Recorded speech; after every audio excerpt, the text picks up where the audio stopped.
Dear friends, I thought about telling you about a couple of books that I think are really cool and the importance of those books or the applications of those books or whatever. So, first one I want to talk about is E Nurse's Dictionary.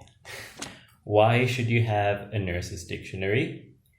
Because if you want to pick up nurses or if you want to strike up a conversation with nurses, you gotta know their language, right? Not really. But knowing a little bit about, for example, albumin or ankylosis would help strike up a conversation, at least in my opinion. The second book that I want to talk about is this book that I did when I was on the last few years of teenage years, I think. I think I was around 17 when I wrote this. And it was around when I was 19 when the book actually came out. It's dated 2008. Most of the work was done in 2015 and 2005, 2006, because I put it into print in 2007. It came out a little late, so from the press, it was released, I think, in 2007, October to at the end of 2007. I'm gonna break this into three pieces. So from this first page, we're gonna go in 2 pages at least, because over here we have them leaving this place and saying goodbye. See, this is a trail that's going off, and literally inside the van, this person is saying, "We'll never be coming back here." And the next page starts with a guy waking up after a nightmare and starting a life that is not something that he is used to. We will talk about this. It's written in my language, which is Sinhalese. I didn't consider, I was a bit, I'll explain why I wrote it in my language later. But on my channel, on my YouTube channel, one of the videos that got the most views or hits was actually one of me explaining my language to foreign people. What I do is I actually teach English as a foreign language to my people, but I kind of want to do it the other way sometimes, because there's less people in the world who know the language, I guess, but not really. There's tons of people everywhere in the world now who speak all kinds of languages, so it's not in any risk of disappearing anytime soon, but I just like it because I understand the rules and stuff. Alright, so this is the cover to my book. On this picture, we see several images. We see the title and something behind the title, which is a frog. So this is my name, this is my author name, and inside, so this is the title, which reads Madhya. Yeah. And it's got a bit of a tongue on it, and you'll see why, because, the frog uses that sort of thing. And this is the villain of the story, the first issue, and this is my hero. He's drawn to look like a bit of a Martian, but as you read through this, you'll understand this is like a play-by-play of Spider-Man, because the idea itself was conceived when I was watching the first Spider-Man movie, the first Tobey Maguire movie in the theaters in 2002, I think. And this image kind of ties into how the spider's blood mixes in with his blood when he falls asleep after getting stung by the spider or getting bitten by the spider at the museum. It's not scientific or anything, because the frog's blood is colored in green just to show that it's a different kind of blood than what's in his bloodstream. So his blood is red, and as you can see, the green stuff is contaminating the red stuff. And then there's this guy on the side, which you're gonna see in a while. So I'm gonna show you the first shot, the first page, which is made up of different panels. So all these little tiny boxes, they're supposed to be panels. I did a very terrible job at this, I guess. The art looks really bad in the beginning, but if you bear with me, you'll see that toward the end, you see better pictures of the same people with more anime-ish eyes. You can kind of recognize some people over here. So it's not the same art style. I'm just gonna go through. All right. Pause. There's no pause button. All right. So this, you're supposed to read it really close because the text is really tight. You don't understand the text anyway, so I'll explain it to you. Just focus on the pictures first, because when I was drawing this book, I was at like really close. My face was really close to it. That's why the boxes are tight and everything. But let's just take a shot of everything from top to down. Now, what do you see in this picture? One thing you're going to notice, because it's bigger than the rest, is this one over here. Now, I would like to talk about this for two reasons.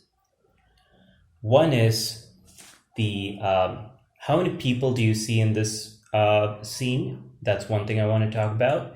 And what are they doing? Where are they sitting? What are they sitting under? Where are they looking? What are they wearing? You know? So there's a bit of a fusion of culture, I guess. Like, you know, I wanted to show people what being Sri Lankan really means according to my perspective, which may not have been the clearest mindset back in the day. But yeah, one thing I want to show is, like, you know, so how many people do you see over here and what are they doing? So you're going to see this guy. Now this guy, left and right is kind of switched on the camera.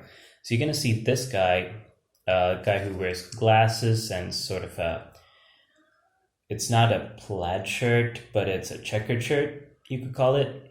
And then there's this one guy who's wearing jeans, no shirt. Another guy to his side. That's the same guy that you're going to see in the first box. So why is this tiny person sitting next to a person that I've tried to make a little bit muscular? Though not as muscular as this one over here. This one.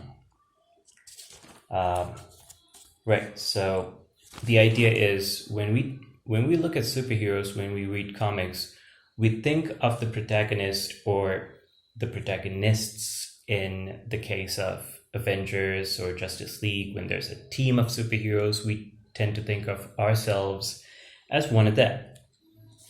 But we got to realize that the whole point that makes superheroes special is that they're super. They're not normal.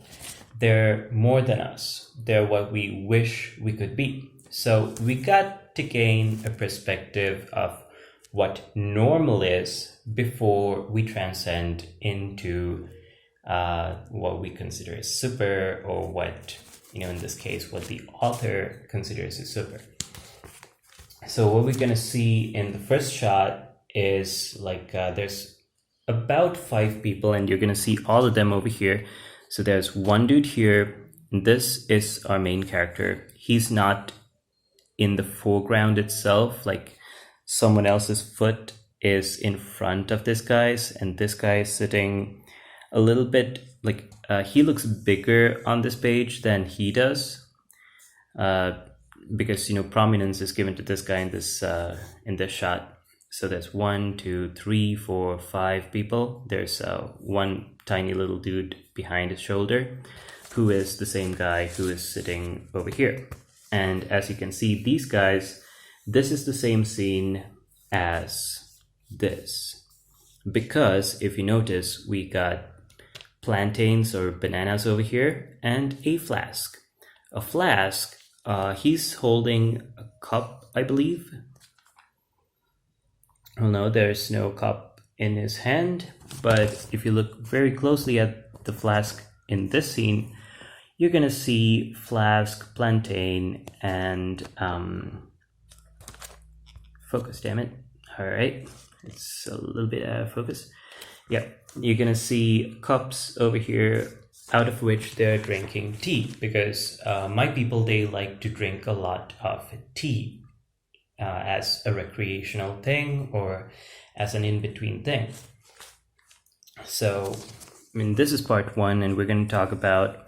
So here's this dude. We can't see his face yet. We can only see his back, which is broad, and it gives a really masculine feature. It gives a and he's wearing jeans over here, and right next to the butt, which is also kind of there to emphasize his coolness. That right there is not his back pocket. That is actually a cup of tea, and he's got a saucer over here. So they've carried their tea from here to over here. This is where these guys are sitting.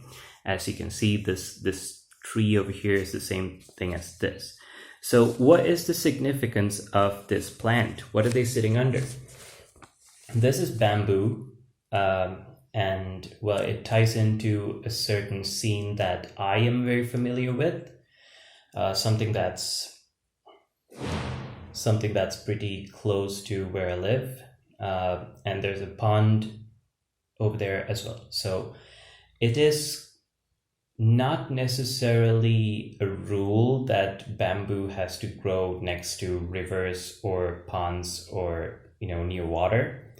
But in my opinion, I have seen a lot of bamboo next to rivers and ponds. So whenever I see bamboo, I also think that there's water nearby, which is not something that you should. It's not a proper deduction. It's not a logical deduction. But all right, so the vegetation here, it kind of makes a little difference. So the value that the ordinary person gets in this shot is kind of noticeable, because that's something that we got to start with. Like it just makes him feel like a normal person, but at the same time he's a little different from all the other people, because everyone else, for example, they're wearing shorts, and this guy, he's not wearing shorts, and there's a lot more lines on him, I guess. There's lines on this guy, there's lines on this guy. So we don't actually know which of these two are more important, because in a way you could kind of assume that it's the same person. This one's supposed to be a little smarter because he's wearing glasses. I mean, it's such a stereotype, I guess, but at the same time it's like, how do you do this in the visual medium? Like, comics are all about pictures, right? So what is the visual cue that you could give someone to say, okay, so we're going to consider this guy a little bit smarter than the others? So I'm going to end this clip because I don't want to go. Actually, I'm going to try to do all 3 pages. So I'm just going to show you what happens before this clip ends, and I might. So there is a fight on the first, I wanted to establish action as fast as I could, and I will talk about that with Denny O'Neil's Guide to Writing Awesome Comics, a book that he has written. So these two guys, they're just minding their own business. They're split away from the group a little bit. And, there's this one guy who just, I'll explain the dialogues in a bit. But yeah, so he approaches him and he's like, tap on the shoulder. What do you think you're doing? And he's just minding his own business. There's a little bit of a fight, and, the smaller guy just manages to get the bigger guy off the balance, and bigger guy ends up in the water. And now he's drenched and he's walking back to the group, and his loyal friend runs toward him. So these two guys, they are partners. These two guys are friends, and you can kind of expect this guy to back him up. this guy's just on his own, and he's probably the oldest guy in the group. He's probably the most responsible guy in the group, whether he's the leader or not. Maybe he's one of the teachers who is there to all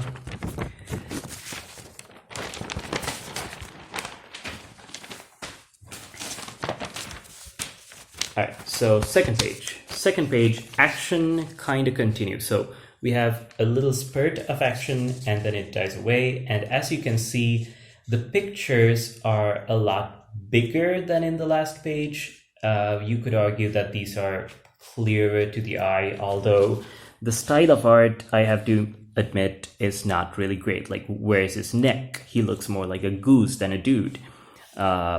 His limbs are out of proportion. These are not the most proportionate kind of, but you can see this guy punching, and if you look closely at one of the pictures where he walks in through a door, oh yeah, there's him walking through the door. And if you kind of notice how you see one leg in front of the other, he's opening a door, he's moving, I tried to capture like motion and movement, and this is the same thing from the cover. So basically, I'll explain how he gets. It's very similar to Spider-Man, so it's something that we can kind of connect to. And then they make a mistake though. During the fight, the bigger guy, he ends up, the smaller guy, he, from the last page, there's a bit of an accident over here. And, the big guy's face kind of goes into shock. I don't know if it's very clear. But yeah, so that brings us to page number 3, where, shit has happened. Things are going, like, even this dude, he is scared now. And the bald guy in the 3/4, that's also kind of important. They put him in a sleeping bag, which doubles as a body bag, and they throw him over a fence into a cemetery. These are gravestones, headstones, whatever. And then they leave the place.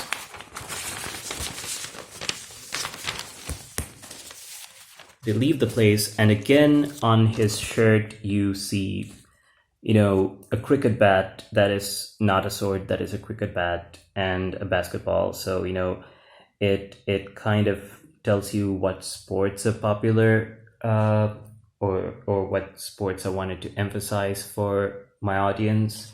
And these guys drive away in a van, and they're like, we're never going to return, and we're never going to speak of this. And over here, these are supposed to be like, it's supposed to be a tea plantation. All right, so that is the first little bit. We're gonna make a second clip because we're gonna go clip by clip. And actually, before that, I think I might have. No, I'm gonna do it in the second clip.